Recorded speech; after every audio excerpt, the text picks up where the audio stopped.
What is your considered opinion about uniforms for all students in LAUSD? Support uniforms, and I've made that statement. But Mrs. Galatzan and I were on a panel that the city attorney held, and some of the schools, both administration and parents, made it very clear to us that they did not want us meddling in that they wanted to make the decision. Any new school that is opening, I am recommending that they have uniforms. Uniforms, let us know, let all students, well, let me start over.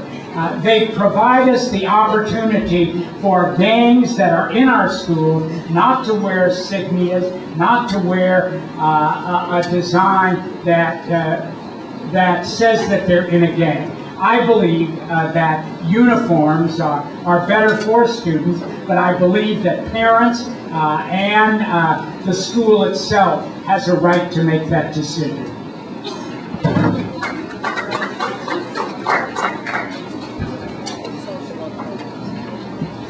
I am a dreamer. That's for you. I'm a dreamer. Is there any hope to improve this curriculum in the schools from teaching for passing the test instead of critical thinking?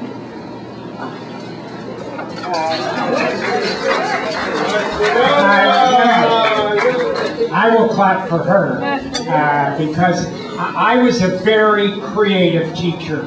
And let me tell you, I did not have the requirements that we do by the state now about the test and so many tests. I think tests are important, but also I don't think that we have supported our teachers enough to help them know that everything doesn't have to be scripted. I was not a scripted teacher. I was a creative teacher. I taught phonics, I taught reading, but I included literature in that teaching. I think that's important. I think we have to have a balance of the test scores. We need to know that, but it shouldn't just be test scores. Right, there are going to be 2 more questioners, and then it's your opportunity to come forward and ask as many questions as you want, one-on-one with both speakers. You're not going to let them out of the room until they answer all your questions. Got it? Servitude went out in the late 1800s. You're a public servant. I certainly am. Now that I'm paying your salary as a taxpayer, I have a right to speak and ask this question. You have a lot of people working in your departments for architecture of the schools. Why do they have to be with the school district and build a Disneyland downtown?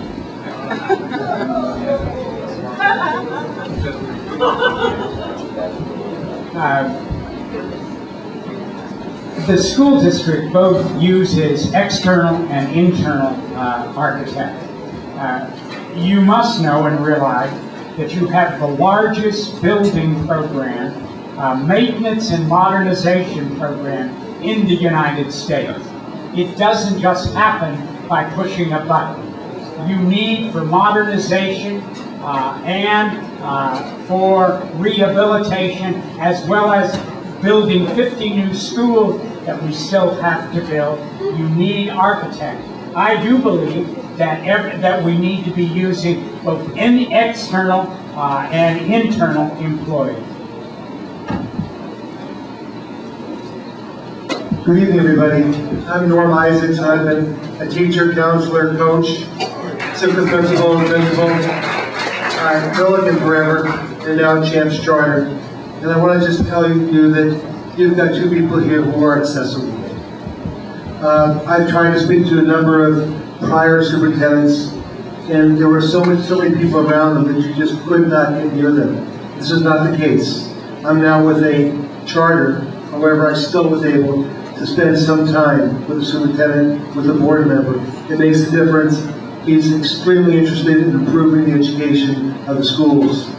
I'd like to also say, as the principal of Milliken, I would hear so many people talk about Grant High School. They've got a wonderful principal. They're doing some great things there, as TAMAR said. But they don't have a PR person.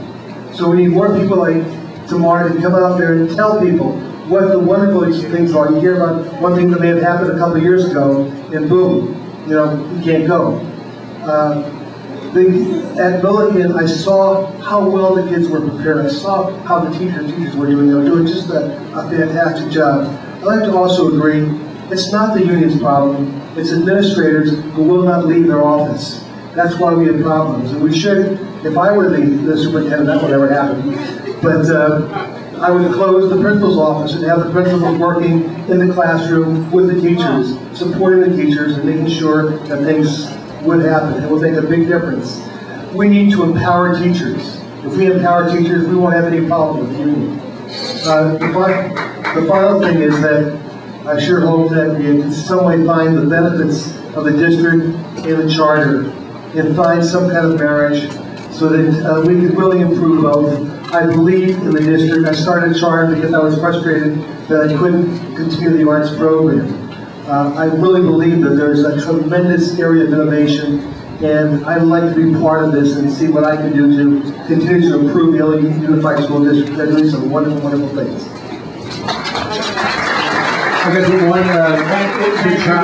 Thank you for your kind comment. Let me tell you, the charter schools are public schools. The charter schools are the responsibility of this board member and this superintendent. And that hasn't been the feeling in this district. It's been an adversarial one. And there have been problems in providing charter schools adequate space, etc. We are making a move to change that culture and to change that attitude. Charter schools provide choice for parents, and I believe that a community needs to have choice. One size, one type of school does not fit all. And many of the charter schools are very special. They are high quality. Where this district has made its mistake is in granting charters, they have not done their due diligence. In supporting charters, they have abdicated. In renewing charters, they have not checked it out. That is going to change, already has changed, and you're going to see that standards for regular public schools and charter public schools, they're going to have to all meet standards. Thank you. With that, one of the things that I've been pushing for, and it's in the works, is a new charter policy for LA Unified, and it actually addresses some of the issues that the superintendent addressed, involving renewals and applications and facilities and all sorts of things that really the district hasn't been fair to the charters and really fair to parents and students either in this. The other issue, and this was has been a kind of thorn in our side, is LA Unified has 6 closed campuses in the West Valley that are just sitting there. 4 of the 6 are sitting completely vacant, looking like blighted buildings. And charter schools have been applying to use these facilities for years, and the district keeps turning them down, saying, you can't use it. We don't know what we're going to do with it, if anything, but you can't use it. And I made sure that the district now has a policy for those closed schools where 3 of them are going to be offered to charter schools in the next month or so in an RFP type process, so we can actually put these schools back to use serving kids. So that's been something that was very important to me, and allowing the charters the opportunity to use vacant public school campuses.